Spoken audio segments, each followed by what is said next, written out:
तो कैसे हैं आप सभी? मैं हूँ वरना ज्योति। आज हम देखेंगे अपने 2025 के लिए सीटेट के सिलेबस को, उसके पैटर्न को।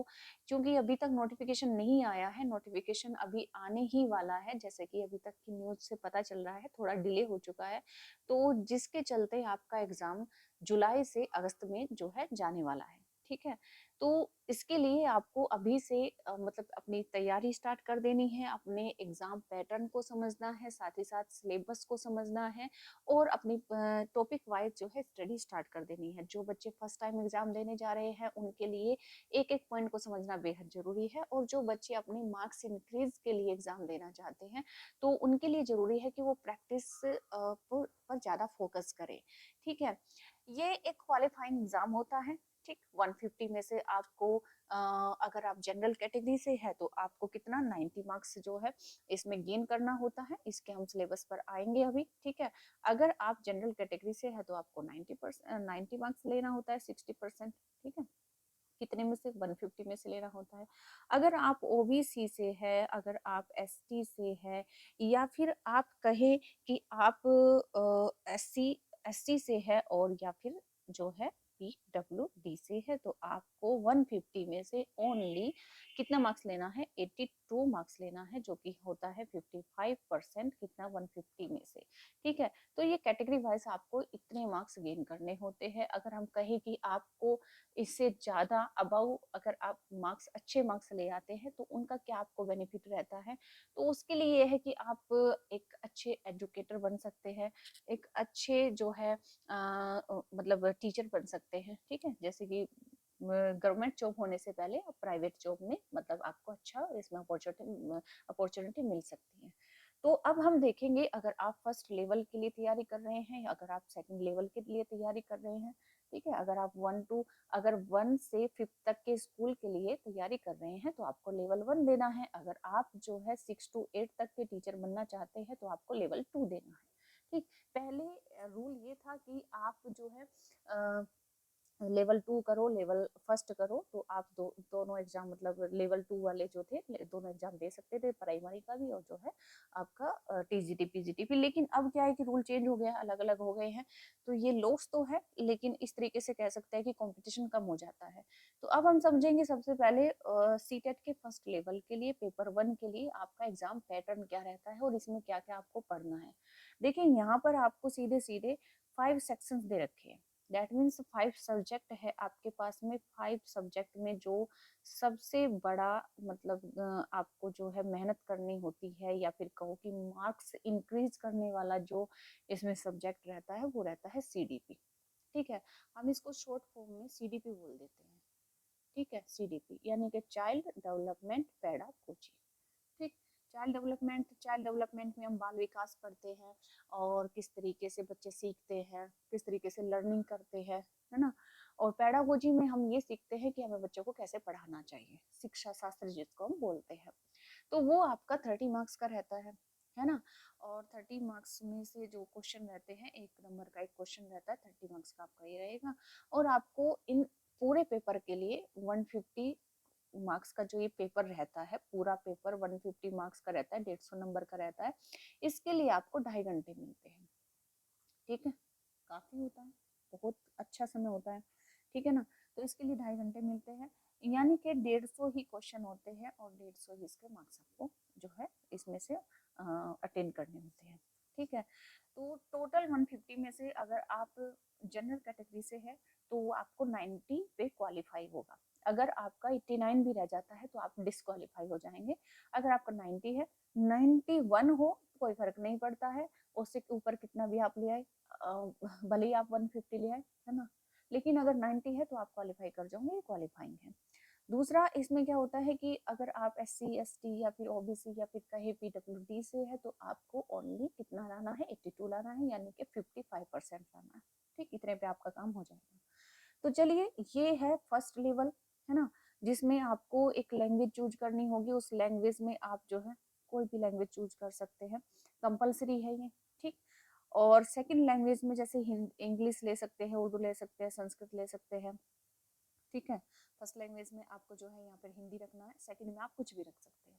ओके, और थर्ड जो इसमें आपका फोर्थ पोर्शन रहेगा वो रहेगा मैथमेटिक्स। ये भी आपका 30 मार्क्स का, इक्वल जितने भी सब्जेक्ट है 30 मार्क्स के आपको देखने को मिलेंगे, ठीक है ना, सभी के 30 मार्क्स है। और साथ ही साथ ईवीएस आपको पढ़ना है। ईवीएस में क्या क्या आता है, ईवीएस की बुक्स कौन सी अच्छी रहेगी और कहाँ से आपको इसके क्वेश्चन फंसेंगे, ज़्यादा से ज़्यादा इसमें मल्टीपल आपको क्या करने चाहिए, आपको इसमें प्रैक्टिस करनी चाहिए। जितने भी अभी तक मतलब पेपर आए हुए हैं आप उनको देखिए, समझिए कहाँ से मतलब किस तरीके से क्वेश्चन यहाँ पर पूछे जाते हैं, क्या इसका मतलब हम जो कह सकते हैं मटेरियल सबसे बढ़िया क्या रहेगा, ठीक है। ईवीएस की भी यहाँ पर जो है तैयारी करेंगे तो इस तरीके से यहाँ पर 30 मार्क्स का आपका 150 का ये हो जाता है। 150 में से आपको इतने के लिए मेहनत करनी होगी जिस भी कैटेगरी से आप है, ठीक। तो ये आपका रहा फर्स्ट लेवल। अब आ जाते हैं सेकंड लेवल पर। सेकंड लेवल में क्या है, सेकंड लेवल के जो सब्जेक्ट रहते हैं वो रहते हैं आपके टीजीटी लेवल के। टीजीटी लेवल में यानी कि 6 टू उसमें 8 के आप टीचर बनते हैं, ठीक। तो इसमें क्या है कि आपका इसमें 4 पोर्शन रहते हैं जिसमें कि पहला तो सेम ही है, child development and pedagogy 30 marks का सेम इसमें भी होता है। और फिर लैंग्वेज फर्स्ट सेम रहेगा, लैंग्वेज सेकंड आपको एक लेनी है, जो भी आप चूज करना चाहे जिसमें आप कंफर्टेबल हो, जिसे आप अच्छे से समझ पाते हो, जिसके क्वेश्चन आप डील कर पाओ, वो आपको लेनी है। इससे कोई फर्क नहीं पड़ता है कि अगर आप इंग्लिश ही ले तो इससे कुछ ज्यादा मतलब रिजल्ट में या फिर आपको कहीं से फायदा मिलेगा, कोई कोई फायदा नहीं मिलेगा, कोई मतलब ही नहीं है उसका, है ना। जो लैंग्वेज आपको सूट करे, जो उस लैंग्वेज में आपका हाथ चलता हो, कंफर्टेबल हो, जिसके क्वेश्चन आप आसानी से डील कर पाओ, जिसको आप आसानी से समझ पाओ, वो आपको लैंग्वेज लेनी है। तो उसके आपको जो है 30 मार्क्स का वो रहेगा, ठीक। फिर आता है एक 60 मार्क्स का पोर्शन जो कि ओनली सेकंड लेवल में ही है, फर्स्ट लेवल में नहीं है। तो यहाँ पर जो है इसमें अगर आप साइंस स्ट्रीम से है, साइंस स्ट्रीम से है तो मैथमेटिक्स और उसमें साइंस के क्वेश्चन आएंगे 60, ठीक है। और वहीं अगर आप आर्ट स्ट्रीम से है तो आर्ट स्ट्रीम में आपका एसएसटी पूछा जाता है, ठीक है। ये आपका एसएसटी पूछा जाता है कितने मार्क्स का, 60 मार्क्स का, ठीक है ना। अगर आप साइंस से है तो 60 मार्क्स इसके आपको जो है अटेंड करने हैं, और अगर आप आर्ट से है तो आपको एसएसटी के करने हैं, ठीक है। तो ये टोटल 60 का रहता है, ठीक है ना। तो इस तरीके से आपको जो है अपनी स्ट्रीम के अकॉर्डिंग उसमें चूज करना होता है कि आपको जो है कौन से मतलब उसमें भरना होता है, ठीक है। इस तरीके से आपका जो है मतलब सिलेबस रहेगा। तो 150 सेम इसका भी जो क्वेश्चन का टोटल रहता है मार्किंग वो 150 रहती है, और 150 में से इसमें इसमें भी आपको जो है 90 मार्क्स जनरल के लिए आपको गेन करने हैं। अगर आप OBC S C S T ओ पीडब्ल्यू से है तो आपको वही 82 जो है गेन करने हैं, ठीक है। तो ये तो रहा आपका पैटर्न, इस तरीके से आपका जो है एग्जाम का पैटर्न रहता है। फिर आपको जो है इसमें समझना है सिलेबस, क्योंकि मैंने बताया कि जिसमें जो फोकस आपको करना है सबसे ज्यादा, जिस पे हमें काम करना है, जहां से ज्यादा क्वेश्चन अंडरस्टैंडिंग या फिर कह सकते हैं कि मार्किंग हमें सबसे ज्यादा मतलब कमांड जो मिलती है वो मिलती है सीडीपी से।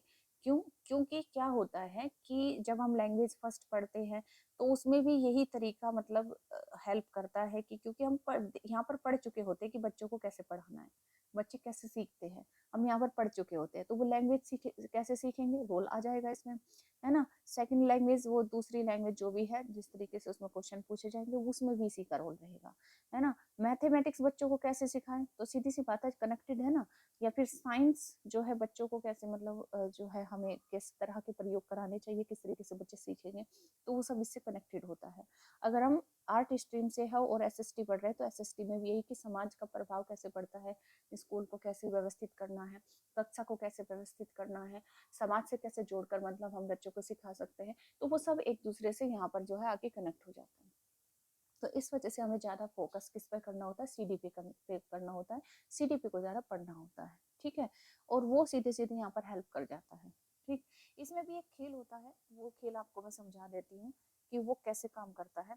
जैसे मैंने आपको बताया कि हमें जो है सीडीपी पे ध्यान देना है, सीडीपी को समझना है। जब हम सीडीपी को समझ लेते हैं तो फॉर एग्जाम्पल यहाँ लैंग्वेज से हमारा जो है 30 क्वेश्चन आएंगे, ठीक है। तो सीधे सीधे जो 15 क्वेश्चन रहेंगे ना वो यहाँ से जो है कनेक्टेड होंगे, और वो यहाँ से हमें सीडीपी पढ़ने से यहाँ 15 नंबर का हमें जो है हेल्प मिल जाएगी 15 नंबर के क्वेश्चन को करने में। और जो 15 नंबर रहेंगे वो यहाँ से सीधे सीधे मतलब एक तरह से कहेंगे कि सब्जेक्ट से रिलेटेड हो सकते नहीं मतलब होते ही हैं, है ना। तो वो हमें उसके लिए जो है मतलब इसकी थ्योरी पढ़नी पड़ती है। ठीक, इस तरीके से मतलब कम से कम 15 नंबर का जो है बेनिफिट हमें यहीं से मिल जाता है। ठीक इसी तरीके से सेकंड लैंग्वेज में होता है, 15 नंबर यहीं से कनेक्टेड होके आते हैं, है ना। वो समझने में हेल्प मिलती है अगर हमें सीडीपी आती हो तो। और ठीक उसी तरीके से यहाँ पर भी जो है 30 मार्क्स का 40 का इसका रेशियो रहता है। इस तरीके से रहता है कि 60 मार्क्स का सीधे सीधे मतलब रहता है सीडीपी से, और 40 मार्क्स का रहता है सब्जेक्ट से। ठीक है, इस तरीके से मतलब 60 का तो टोटली है, सॉरी एक सेकेंड, यहाँ पर जो है 30 का तो नहीं 40 का रहता है ना। 40 का रहता है सीधे सीधे सीडीपी से, और 20 नंबर का रहता है सीधे सीधे सब्जेक्ट से। ठीक है, इस तरीके से इसका रेशियो रहता है। तो ये मतलब थोड़ा डीपली जाने के बाद में आपको समझ में आ गया कि वाकई ही ऐसे है। ठीक है ना। और इस तरीके से आपको हेल्प मिलेगी क्वेश्चन को डील करने में, समझने में, एग्जाम को क्लियर करने में, और सिलेबस को जल्दी कवर करने में। ठीक है, तो ये तो हमने समझ लिया पूरा पैटर्न। अब समझ लेते हैं सिलेबस, जो भी सीटीपी जिसको हमें पढ़ना है, तो इसका कितना सिलेबस रहता है, इसमें मोस्ट इंपोर्टेंट टॉपिक कौन से रहते हैं, किस पे हमें ज़्यादा ध्यान देना है। तो सबसे पहले तो मैं आपको बता दूं कि इसमें 30 मार्क्स का ये है, तो इसमें सेक्शन बटे हुए हैं। सेक्शन देखिए, जैसे कि ये 15 नंबर का है बाल विकास। ठीक है, बाल विकास एक पूरी की पूरी यूनिट है जिसमें हमारे 15 नंबर के क्वेश्चन जो है यहीं से लिए जाते हैं, जिसमें सबसे मेन होती है हमारी थ्योरी। अगर हमने ये थ्योरी कर ली है तो बाकी चीजें भी हमें आसानी से समझ में आ जाती हैं। ठीक है, बाकी अपनी जगह सब इम्पोर्टेंट है, सबको हमें पढ़ना है, समझना है, लेकिन जब फोकस करना है जो मोस्ट इम्पोर्टेंट है या फिर कहेंगे इस पर ज्यादा काम करना होता है, क्योंकि यहाँ से क्वेश्चन ज्यादा पूछे जाते हैं, चाहे वो फर्स्ट लैंग्वेज हो, सेकंड हो, मैथमेटिक्स हो, साइंस हो, सोशल साइंस हो, एसएसटी हो, सॉरी, उसमें यहीं से इन थ्योरी से, इन मनोवैज्ञानिकों से जोड़कर क्वेश्चन पूछे जाते हैं। तो हमें फोकस इन्हीं के ऊपर करना होता है। ठीक, अब हमने ये समझ लिया 15 नंबर का एक यूनिट आती है जिसमें इतने सारे मतलब आपके टॉपिक रहेंगे। हम उसमें भाषा, हम बुद्धिमत्ता का निर्माण, बच्चे कैसे उनकी बुद्धि का निर्माण होता है, कैसे उनमें आलोचनात्मक दृष्टिकोण का हम विकास करते हैं, मतलब वो चीजों को सिर्फ एक एंगल से ना देखना, बहुत सारे एंगल से देखना, है ना। जैसा जैसे का तैसा ना देख के उसमें विश्लेषण करना, है ना, तो वो कितना सही है कितना गलत है, ये चीजें हम इसी यूनिट में डिस्कस करेंगे। और बच्चे के ऊपर वंशानुक्रम का, वातावरण का किस तरीके से प्रभाव पड़ता है, ये सब हम इसमें समझ लेंगे। अब नेक्स्ट जो यूनिट रहेगी, जैसे उसमें हमारा रहेगा 10 नंबर का, है ना, तो यहाँ से ये समाज निर्माण की भूमिकाएं, ये सब भाषा और अधिगम, और बच्चे में जो है आकलन किस तरीके से हम उसका करें, है ना, इस तरीके से यहाँ से क्वेश्चन पूछे जाते हैं। ठीक, और लास्ट में एक आता है 5 नंबर का, जिसमें हम समावेशी शिक्षा और कहेंगे कि विविध पृष्ठभूमि से जो बच्चे आते हैं उनके बारे में पढ़ेंगे। अधिगम यानी कि लर्निंग, लर्निंग करते समय उन्हें कौन कौन सी कठिनाइयां आती हैं, यहाँ से क्वेश्चन डेफिनेटली आता है। ठीक है, प्रतिभाशाली बच्चा हम किसको कहेंगे, रचनात्मक रूप से बड़ा हो रहा है बच्चा हम किसको कहेंगे, विकलांग बच्चों के लिए क्या विशेष जो है शिक्षा के लिए सुविधाएं हैं या फिर उनके लिए होनी चाहिए, है ना, एज ए टीचर आप कैसे उनको पढ़ाएंगे। तो इस तरीके से चीजें मतलब यहाँ पर पूछे जाती हैं। और जब आप पढ़ेंगे, थ्योरी पढ़ेंगे, टॉपिक पढ़ेंगे, उसके बाद क्वेश्चन डील करेंगे, तो एक सिरे से कंप्लीटली आपको हर एक क्वेश्चन को डील करने में मजा भी आएगा। तो क्योंकि जब टॉपिक समझ में आ जाता है तभी क्वेश्चन को डील करने में मजा आता है। ठीक है ना, तो इस वजह से आपको जो है सिक्वेंसली हर एक चीज को पढ़ना है। और इसमें जो लास्ट हमारा रहेगा अधिगम और शिक्षा शास्त्र रहेगा। ठीक है, इसमें बच्चे की लर्निंग और जो पेडागोजी, मतलब जिसमें कि हम देखते हैं कि बच्चे को किस तरीके से जो है, हमने पहले देखा होता है कि बच्चा किस तरीके से सीखता है।